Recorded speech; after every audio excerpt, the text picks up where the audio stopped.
ইয়াউমাইযিন তুহাদ্দিসু আখবারাহা, সেদিন পৃথিবী সব কিছু বর্ণনা করে দিবে, সব বয়ান দিয়ে দিবে। আমরা এই পৃথিবীর উপরে জমিনে যা করি সব কিন্তু পৃথিবীর মধ্যে রেকর্ডেড থাকে। জমিন সেদিন বয়ান দিবে, সেদিন আসলে সব কিছুই বয়ান দিবে।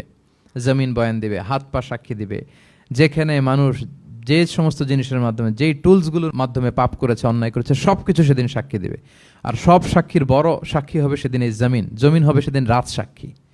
জমিন হবে কি সাক্ষী? রাত সাক্ষী। ইয়াউমাইযিন তুহাদ্দিসু আখবারাহা, আল্লাহ জমিনকে বলবে এবার তুমি পাপের বয়ান দাও। রাত সাক্ষী হয়ে তুমি বয়ান দাও কি কি ঘটেছে তোমার উপরে।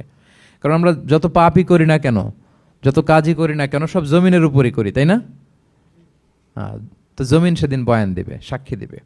ইয়াউমাইযিন তুহাদ্দিসু আখবারাহা। জমিন কিভাবে সাক্ষী দিবে, জমিন কিভাবে কথা বলবে? আল্লাহ তাআলা বলছেন বিআন্না রাব্বাকা আওহা লাহা, কারণ তার রব জমিনকে সেদিন কি করেছে? আদেশ করেছে, প্রত্যাদেশ করেছে। আল্লাহ তাআলার আদেশে জমিন সেদিন কথা বলবার সুযোগ পাবে, সব বয়ান দিবে কি কি হয়েছে জমিনের ভেতর, কি কি অন্যায় হয়েছে, কি কি পাপ হয়েছে, কি কি সংগঠিত হয়েছে, সব ধরে ধরে জমিন সেদিন বর্ণনা করবে। ভয়ঙ্কর হবে সেই দিনটা, কেউ কাউকে চিনবে না। ইয়াউমা ইয়াফিরুল মারউ মিন আখিহি ওয়া উম্মিহি ওয়া আবিহি ওয়া সাহিবাতিহি ওয়া বানিহি লিকুল্লি ইমরিইম মিনহুম ইয়াউমাইযিন শা'নুন ইউগনি।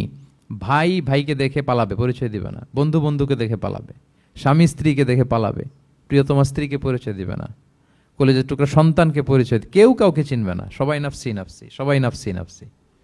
কোনো পোশাক ছাড়া বস্ত্রহীন হয়ে উঠবে। আম্মা জান আয়েশা রাদিয়াল্লাহু তাআলা আনহা বিষ্ণু ইসলামকে বলবেন, ইয়া রাসূলুল্লাহ, তাহলে মানুষ কি লজ্জিত হবে না বস্ত্রহীন অবস্থায় উঠলে? তখন রাসূল সাল্লাল্লাহু আলাইহি ওয়াসাল্লাম বললেন, লিকুল্লি ইমরিইম মিনহুম ইয়াউমাইযিন শা'নুন ইউগনি।